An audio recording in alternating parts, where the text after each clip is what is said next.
yang hidup dan yang berkenan. Dan kami percaya kami datang ke sini untuk memuji-muji-Mu dan memuliakan Tuhan saja. Terima kasih Tuhan. Di sini kami umat-Mu Tuhan telah memuji-muji Engkau, telah memuliakan nama Yesus Kristus Tuhan kami. Tibalah kami mendengarkan sebagian firman dan sabda-Mu Tuhan. Bersabda dari maha tinggi Tuhan, biarlah kami Engkau berikan pengertian dari bangku depan, tengah sampai belakang. Biarlah kami semua Engkau lawan, Engkau berikan kami sukacita untuk mendengarkan sabda dan firman. Kami percaya Tuhan, bukan kuat, bukan karena kami bisa hadir kami di tempat ini. Itu semua oleh karena kebaikan dan kemurahan Tuhan saja. Kami percaya Tuhan, bila kami datang kepadamu, Engkaulah Tuhan yang menyelamatkan kami. Kami percaya segenap hati kami siap mendengarkan firman Tuhan. Terpujilah nama Tuhan, kekal sampai selama-lamanya kami siap diisi oleh firman Tuhan.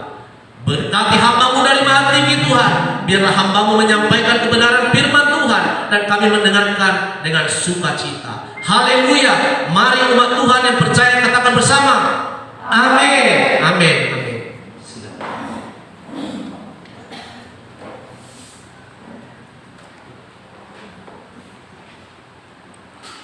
Haleluya Bapak Ibu. Haleluya. Puji nama Tuhan.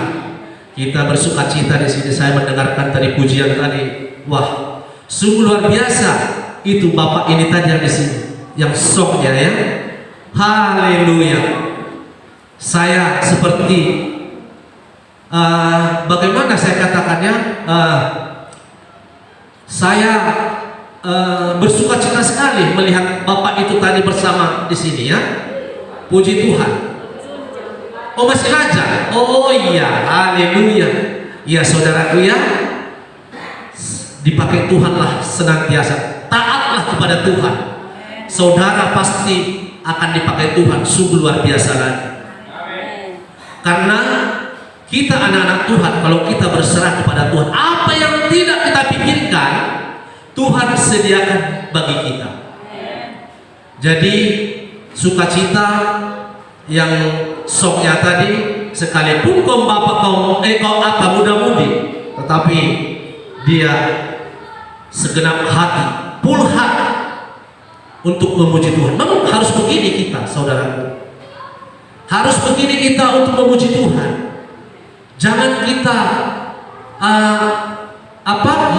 atau segan atau apa. Kita memuji Tuhan Raja segala raja. Tuhan kita Yesus Kristus. Amin. Kalau Yesus Kristus yang kita puji dan kita muliakan, Bapa yang di surga akan melihat kita dari sini.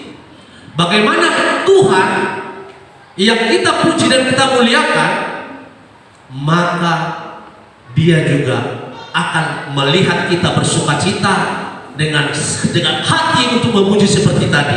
Wah, saya serasanya saya ini melompat-lompat saudaraku tadi. Tapi ya itulah ada masing-masing tugasnya ya Bapak Ibu. Salam Bapak Ibu. Salam, haleluya. Oke, pada hari ini kita akan mendengarkan sebagian firman Tuhan yang diambil dari Mazmur 1 ayat 1 sampai 6. Bagaimana judul berikutnya? Jalan orang benar dan jalan orang fasik. Kita juga harus tahu, kalau kita mengikut Tuhan, kita harus tahu apa tujuan. Dan kalau kita tidak mengikut Tuhan, di luar Tuhan, kita juga harus tahu apa akibatnya. Jadi di sini kita akan melihat Mazmur 1 sampai 6 ya. Mazmur 1 ayat 1 sampai 6. Jadi kita sama-sama membacanya. Coba kita bagi ya. Artinya saya yang ganjil, saudaraku yang genap, biar kita sama-sama dapat berkat Tuhan pada hari ini. Amin. Oke. Saya akan baca yaitu Mazmur 1 ayat 1. Berbahagialah yang tidak berjalan menurut nasihat orang fasik, yang tidak berdiri di jalan orang berdosa, dan yang tidak duduk dalam kumpulan pencemooh. 1, 2, ya. Tetapi yang kesukaannya ialah takut Tuhan, dan yang menurut tempat manusia menangkap.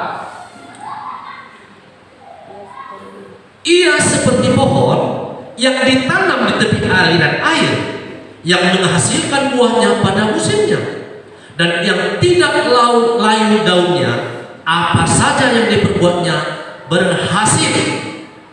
1, ya, silakan. Bukan demikian orang fasik, mereka seperti sekam yang ditiupkan angin. Sebab itu orang fasik tidak akan bertahan dalam penghakiman, begitu pula orang berdosa dalam perkumpulan orang benar. Kita bersama-sama ayat 6, 1, 2, ya. Sebab Tuhan mengenal jalan orang benar, tetapi jalan orang fasik menuju kebinasaan. Amin. Nah, inilah kita anak-anak Tuhan. Mungkin maaf ya saudaraku, mungkin kayaknya saya kedengaran agak apa? Karena saya tadi mandi pagi, jadi biasa. Maaf ya, di luar konteks dulu sebentar. Mungkin kenapa Bapak ini kayak cempreng suaranya gitu. Jadi ini saya tadi mandi pagi, mungkin karena pagi ya saya jadi apa? Hidung saya jadi mampet ya. Maaf ya Bapak Ibu. Oke, kembali ke firman Tuhan. Mazmur 1 tadi berkata, berbahagialah orang yang tidak menurut nasihat orang fasik, yang tidak berdiri di jalan orang berdosa, dan yang tidak duduk dalam kumpulan pencemooh. Ini apa firman Tuhan? Kita ambil di sini ada 3 ya, 3 kita ambil bagaimana firman Tuhan yang di Mazmur 1 ayat 1 sampai 6 ini, yang judul perikopnya itu jalan orang benar, jalan orang fasik. Kita ambil 3 kriteria. Apa yang dikatakan di Mazmur 1 ini tadi? Bagaimana orang supaya jangan duduk dengan orang pencemooh? Orang pencemooh ini apa? Orang pencemooh Bapak Ibu yang suka gosip ya, yang suka mengatakan, masih mendengarkan berita dari awal, sudah nanti ke sana disebarkan. Artinya kalau di A berkata, pertama berkata A, nanti ke ujung-ujungnya sudah Z. Padahal itu tidak seperti inilah orang-orang pencemooh dan orang-orang atau apa mengatakan saudaranya, oh ini si A, udah tahu ya aku itu, dia kan begini. Itulah artinya. Padahal kita tidak boleh untuk mengata-ngatai orang-orang saudara-saudara kita, terlebih buat hamba-hamba Tuhan. Karena firman Tuhan berkata, kita tidak boleh mengusik hamba-hamba Tuhan atau mengata-ngatai, menggosip-gosipi. Sudah, kalau sudah itu dikatakan hamba-hamba Tuhan Bapak Ibu semua, ya sudah, itu urusannya sama Tuhan. Karena Tuhan sudah pakai hambanya untuk melayani atau untuk memberitakan kebenaran firman Tuhan. Kalau dia berkata di dalam firman, di luar daripada firman Tuhan, Tuhan sendiri akan menegur dia. Bukan hukum, bukan kita yang menghakiminya, bukan. Tapi Tuhanlah yang mengutusnya, yang memberikan pengertian bagi hambanya itu. Amin. Inilah orang-orang yang pencemooh. Jangan kita mau jadi orang pencemooh. Saya ambil apa itu pencemooh itu. Amsal 20 ayat 9. Jadi pencemooh ayat Amsal 20 ayat 19 sorry ya 19. Saya karena tidak ada lampu di sini saudara. Jadi suruh dimakan ya. Amsal 20 ayat 19 berkata, siapa mengumpat membuka rahasia, sebab itu janganlah engkau bergaul dengan orang yang bocor mulut. Inilah namanya orang pencemooh. Suka dia mengata-ngatain orang, yang benar dikatakan tidak benar. Jadi itu. Jadi apa itu kalau kita dengan maka firman Tuhan berkata di 1 Korintus 15 ayat 13. Apa dikatakan di sana? Janganlah kamu sesat. pergaulan yang buruk merusakkan kebiasaan yang baik. Artinya kita anak-anak Tuhan sudah baik, tetapi kalau pergaulan kita tidak baik, maka apa yang terjadi? Kebiasaan-kebiasaan kita yang baik itu akan terkontaminasi oleh teman-teman kita yang pencemooh tadi. Maka dikatakan janganlah kita bergaul dengan orang-orang yang jahat atau orang-orang pencemooh atau orang-orang gosip. Tetapi marilah kita duduk dengan satu iman kita. Ya, siapa satu iman kita? Yang percaya kepada Yesus Kristus. Bukan ini saja kita satu iman, bukan. Yang namanya percaya kepada Yesus Kristus sebagai Tuhan dan Juru Selamat, inilah satu iman kita. Tetapi siapa yang tidak percaya Yesus Kristus sebagai Tuhan, dia bukan seiman kita. Tetapi dialah yang dikatakan antikris. Kenapa dikatakan antikris? Karena memang mereka tidak mempercayai Yesus Kristus sebagai Tuhan. Padahal dia datang mengambil rupa seorang manusia yang kita telah berdosa, telah dia mati, dia tidak mengenal dosa, telah dijadikan dosa supaya kita beroleh hidup yang kekal. Apabila kita mengakui dia sebagai Tuhan dan Juru Selamat kita, percaya Bapak Ibu, lakukan pekerjaan apa yang dikatakan, contohnya diperintahkan Markus 16 ayat 15 sampai 16 itu. Kita harus dibaptis dan percaya. Saya mengatakan Bapak Ibu, ini dikatakan firman Tuhan sebelum Yesus Kristus naik ke surga. Itu adalah amanat agung, supaya kita yang percaya kepada Yesus Kristus harus juga dibaptis. Kita tidak bisa hanya percaya, bukan seperti atau teman-teman kita yang di luar sana mengatakan, jadi kalau dibaptis itu harus menjadi selamat. Bagaimana yang di sebelah kanan Tuhan Yesus waktu disalib? Pada hari ini engkau bersama-sama aku di firdaus Allah, kata Yesus. Bapak Ibu, saya sampaikan sekali lagi, prerogatifnya Tuhan. Siapa saja kita, kalau sudah Tuhan berkehendak kita harus naik atau bersama-sama dengan dia, siapapun orangnya tidak boleh untuk mengintervensi. Prerogatifnya Tuhan. Makanya diperintahkan Tuhan kepada murid-muridnya sebelum dia naik ke surga di Markus 16 ayat 15 sampai 16 itu, pergilah ke seluruh dunia, beritakanlah firman ke segala makhluk atau Injil ke segala makhluk. Siapa yang percaya dan dibaptis akan diselamatkan, tetapi siapa yang tidak percaya akan dihukum. Itulah amanat agung sebelum dia naik ke surga. Maka kita wajib, kita harus dibaptis. Jadi Bapak Ibu, itulah amanat agung. Oke, saya akan ambil lagi kembali ayat 2. Tetapi yang kesukaannya ialah Taurat Tuhan, dan yang merenungkan Taurat itu siang dan malam, ia seperti pohon yang ditanam di tepi aliran air, yang menghasilkan buahnya pada musimnya, dan yang tidak lain dayungnya, apa saja yang diperbuatnya berhasil. Firman Tuhan berkata, kalau kita kesukaannya ialah Taurat Tuhan, maka Yeremia 17 ayat 7 sampai 8 apa berkata? Kalau kita yang kesukaannya ialah Taurat Tuhan, maka firman Tuhan berkata apa? Yeremia 17 ayat 7 sampai 8, diberkatilah orang yang mengandalkan Tuhan, yang menaruh harapannya pada Tuhan.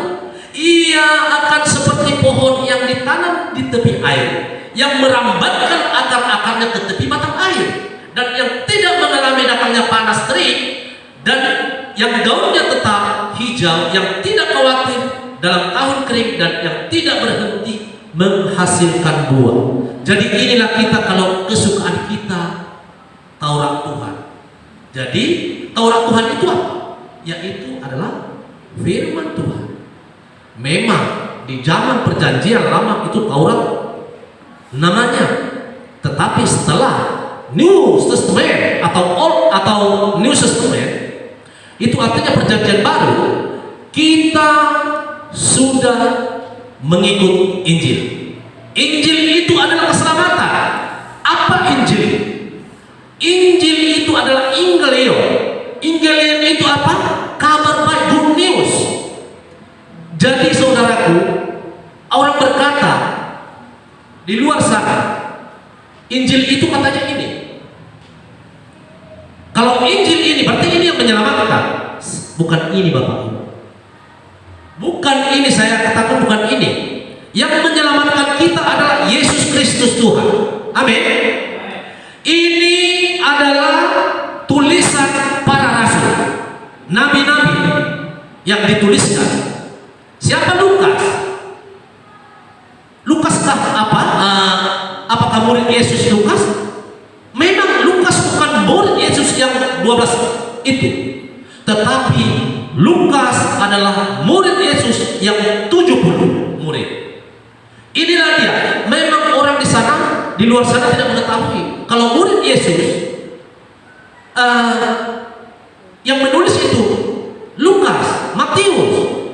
Memang tidak semua rasul, tetapi rasul juga ada. Yohanes itu rasul Kristus. Yohanes yang diplomatos. Bagaimana? Jadi memang benar Paulus itu bukan hasil pilihan Tuhan di dalam 12 itu, bukan. Tetapi Tuhan sendirilah yang memilih dia, yaitu di mana dia dulu bernama Saulus. Tetapi setelah Tuhan tangkap dia menuju ke Damsyik, di tengah perjalanan melalui Sinai, Saulus, Saulus, mengapa engkau menganiaya aku? Kata Yesus. Padahal Saulus tidak berjumpa dengan Yesus. Apa katanya? Siapakah engkau Tuhan? Akulah Yesus yang engkau iania itu. Dalam fisik Yesus Kristus tidak berjumpa. Tetapi apa maksudnya? Kenapa engkau menganiaya aku? Saulus pada waktu itu dia datang ke Damsyik untuk menganiaya umat Tuhan, pengikut Kristus. Siapapun yang percaya kepada Yesus Kristus disesat, dimasukkan dalam penjara, bahkan ada yang dibunuh. Tetapi apa kata Yesus? Kita ini, mengapa engkau menganiaya aku? Artinya dia menganiaya umat Tuhan, umat Yesus, atau pengikut Yesus, atau hamba-hamba Yesus, termasuk seperti kita semua. Inilah yang dikatakan itu. Jadi banyak orang di luar sana mengatakan si Markus ini siapa ini? Tetapi mereka tidak mengerti itu. Jadi saya akan kembali ke konteks di ayat 4, Mazmur 1 ayat 4. Bukan demikian orang fasik, mereka seperti sekam yang ditiupkan angin. Sebab itu orang fasik tidak akan tahan dalam penghakiman. Begitu pula orang berdosa dalam kumpulan orang benar. Artinya apa? Kalau kita bergaul, memang inilah kita anak-anak Tuhan. Kalau kita sudah diselamatkan Tuhan, kita juga artinya bukan kita sendiri lagi yang ada di dalam hidup kita. Tuhan sudah ada di dalam hidup. Setelah kita menerima Yesus Kristus sebagai Tuhan, Roh Kudus sudah ada dalam hidup kita. Amin. Apapun yang saudara lakukan, Roh Kudus mengetahui. Kalau saudara melakukan kejahatan yang tidak berkenan di hadapan Tuhan, Roh Kudus berduka, Bapak Ibu. Si setan malah berjingkrak-jingkrak, kesenangan. Tetapi kalau kita sesuai melakukan firman Tuhan, apa yang dituliskan di dalam firman Tuhan, maka Roh Kudus akan bersukacita. Dan si iblis akan lari terbiring-biring kalau kita sudah memuliakan Tuhan. Amin. Maukah kita memuliakan Tuhan? Amin. Inilah kerinduan kita. Selalulah kita di dalam kebenaran firman Tuhan, yang merenungkan Taurat itu siang dan malam, maka kita dipimpin oleh Roh Kudus. Saya percaya semua kita di sini yang datang juga pimpinan oleh Roh Kudus. Kita bukan contohnya di tempat ini semua. Kalau orang-orang di luar sana Bapak Ibu, ya, saya terang, mereka suka melakukan yang tidak sesuai dengan firman Tuhan. Mereka di sana, di luar sana, tidak mau datang beribadah sekalipun dia orang Kristen. Maka Bapak Ibu, Kristen itu tidak menjadi jaminan.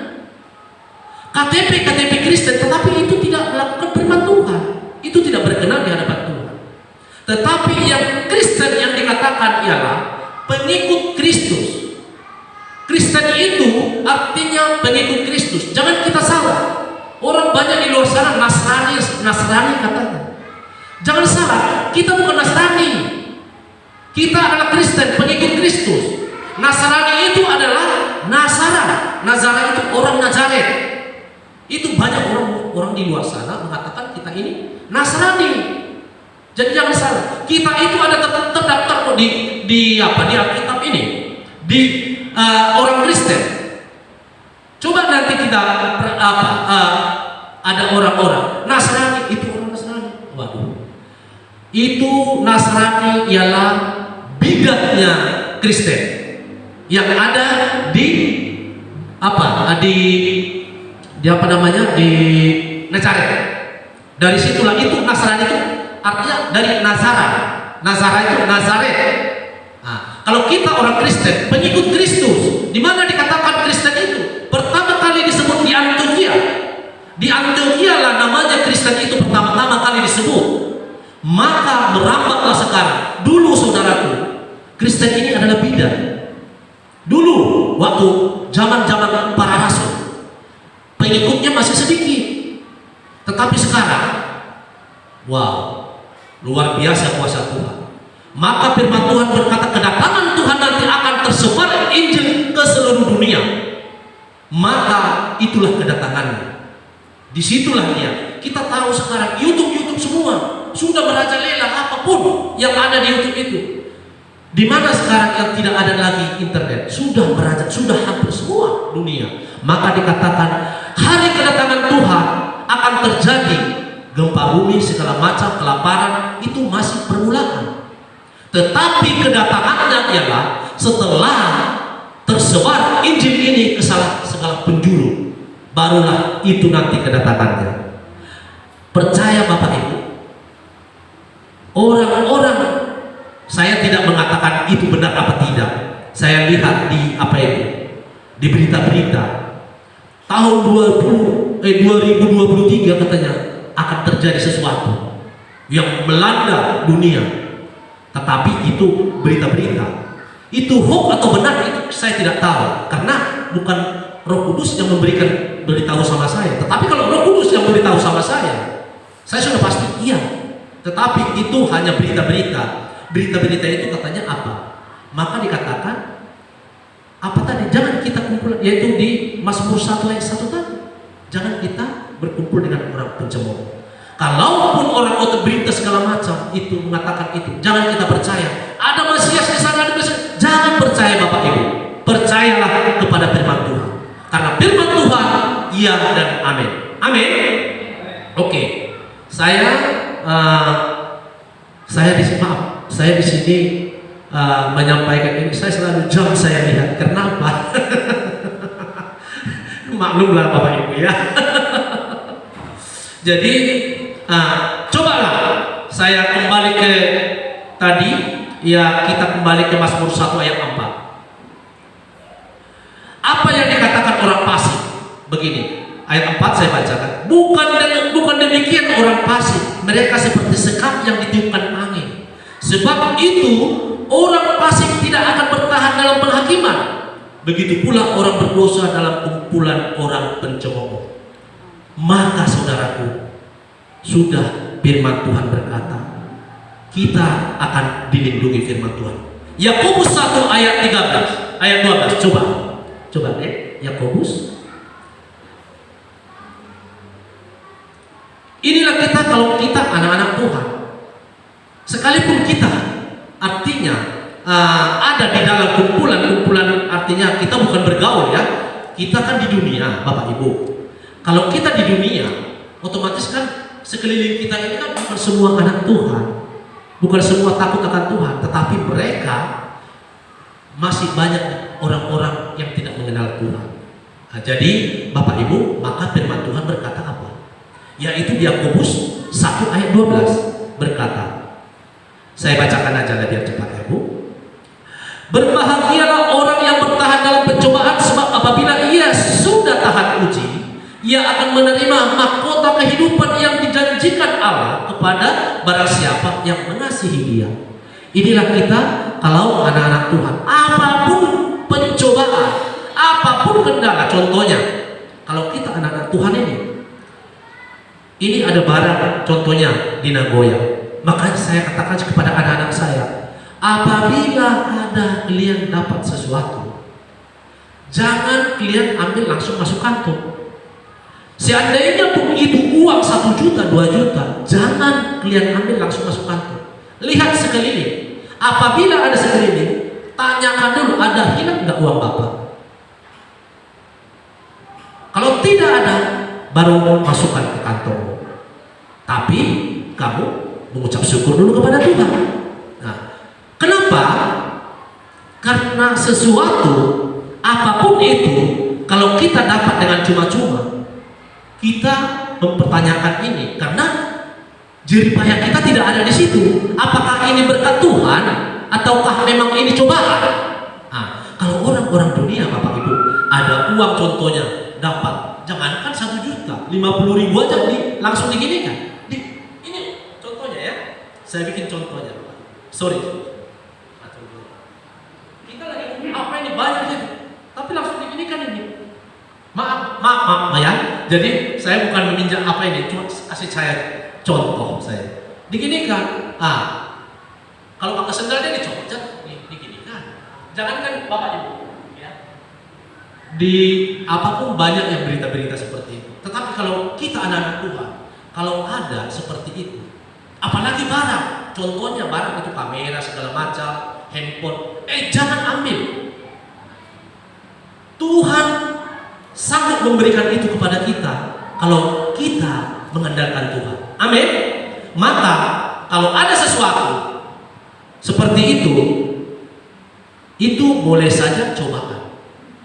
Begitu juga cobaan satu. Banyak cobaan-cobaan saudaraku. Ada teman-teman kita ingin mengapa kita, membuat kita emosi. Apakah kita tahan dalam pencobaan? Tetapi kalau anak-anak Tuhan, saya percaya Tuhan akan memberikan kita perbedaan daripada orang-orang dunia ini yang tidak mengenal Tuhan. Amin. Jadi inilah saudaraku, kita sebagai anak-anak Tuhan, kita harus tahan dalam pencobaan-pencobaan. Karena firman Tuhan berkata apa? Kalau kita sudah tahan dalam pencobaan, kita akan berbahagia. Seperti firman Tuhan yang dikatakan tadi. Jadi apa yang ayat 6 berkata, Mazmur 1 sebentar lagi ya Bapak Ibu. Apa firman Tuhan berkata? Sebab Tuhan mengenal jalan orang benar, tetapi jalan orang fasik menuju kebinasaan. Jadi inilah kita anak-anak orang benar, orang-orang yang percaya kepada Yesus Kristus. Jadi saya sedikit Bapak Ibu, untuk sedikit saja ada begitu. Ya, boleh dikatakan bukan ini dunia maya ya, dunia maya. Dunia maya ini memang sangat menyesatkan Bapak Ibu. Karena kita tidak tahu siapa orangnya. Orang tidak melihat mukanya, tetapi dia bisa bicara. Jadi kalau ada orang di situ yang berkata, kita kan sekali kalau sudah melakukan firman Tuhan, ya, kita sudah, maaf ya, bukan saya mengapakan saudara yang percaya kepada sekali selamat terus selamat, bukan. Jadi Bapak Ibu kalau ada melihat nanti di YouTube, bukan seperti itu maksud saya. Saudara mempercayai sekali selamat selalu selamat, itu tidak masalah buat saya. Tetapi kalau iman saya, haruslah kita kerjakan keselamatan itu. Kalau kita tidak kerjakan keselamatan itu, apa yang dikatakan firman Tuhan, maka kita apa yang dikatakan buah kita harus tetap. Jadi saudara yang kekasih, saya bukan menyentil saudara yang sekali selamat terus selamat. Tidak. Kalau itu menurut kepercayaan saudara itu apa yang saudara imani, ya silakan. Sama dengan ini, Bapak Ibu. Kalau saya seringkali berkata berargumen kepada saudara-saudara masalah baptisan, kalau saudara baptisan, saya ajarkan sekali lagi Bapak Ibu yang ada di YouTube, saudara, kalau memang saudara sudah saya katakan, saya beritakan kepada saudara harus sesuai dengan firman Tuhan. Kalau saudara berkata bahwasanya dibaptis percik itu bisa, kalau memang menurut saudara iman saudara itu silakan. Tetapi kalau menurut dari saya haruslah ditenggelamkan. Kenapa? Kita di waktu bangkitlah dari air itu, maka semua kita yang dibaptis mengikuti Kristus. Di mana dia bangkit, kita ikut juga bangkit di dalam baptisan. Manusia-manusia lama kita tenggelamkan di dalam air itu. Disitulah kita melakukan firman Tuhan. Jadi Bapak Ibu, kalaupun ada nanti yang mendengarkan di YouTube ini, tolong jangan disalahpahami. Saya tidak menyalahkan saudara harus dibaptis ini, dibaptis ini. Jangan, saya juga tidak menyalahkan saudara yang melakukan sekali selamat tetap selamat. Itu urusan saudara. Tetapi kalau pribadi saya melakukan sesuai apa yang tertulis di dalam firman Tuhan. Apa yang dikatakan firman Tuhan? Yesus Kristus masuk ke dalam air. Kalau masuk ke dalam air, apakah dipercik atau diapa? Apakah diambil apa? Diambil cangkir atau apa? Atau baskom atau apa? Mungkin Bapak Ibu Saudara bisa mengerti. Saya tidak mengapakan itu ya, untuk memperjelas itu. Tapi itu urusan kita masing-masing. Karena juga kita dihakimi bukan bersama-sama. Kita menurut hidup kita masing-masing. Oke, saya sedikit lagi ada satu ayat lagi yang saya katakan. Apa dikatakan di sana? Pergilah, beritakanlah Injil kepada segala makhluk. Barang siapa yang percaya dan dibaptis akan diselamatkan. Inilah yang itu tadi di Markus ini. Inilah yang memberikan kita keselamatan. Memang orang-orang di luar sana banyak mengatakan, Yesus kan datang kepada Bani Israel atau bangsa Israel yang 12 suku ini. Inilah ayat kita supaya bisa kita melawan atau melak argumen mereka. Jadi kalau kita yang diselamatkan oleh Tuhan, percayalah, jangan khawatir. Tuhan Yesus Kristus telah menjamin dan menggaranti kita di mana Yesus Kristus berada, kita pun berada bersama-sama Dia. Amin. Inilah kita yang percaya bahwasanya Dia telah datang ke dunia, mengambil rupa seorang manusia, bahkan menjadi seorang hamba, mati di kayu salib, taat sampai mati, bangkit pada hari yang ketiga, dan 40 hari kemudian dia naik ke surga. Dia naik ke surga, dan 10 hari kemudian dia memberikan Roh Kudusnya kepada kita. Maka inilah yang dikatakan Yesus Kristus yang kita sembah, yang kita muliakan itu. Amin. Jadi saudaraku, Bapak Ibu, yang bisa saya sampaikan pada kita pada hari ini, itu saja yang bisa kita dengarkan pada hari. Hendaklah kita merenungkan firman Tuhan siang dan malam. Taurat itu kita masukkan dalam hati kita. Injil itu kita renungkan, itu lakukan biar kita beruntung dimanapun kita berada. Amin. Mari bangkit berdiri Bapak Ibu.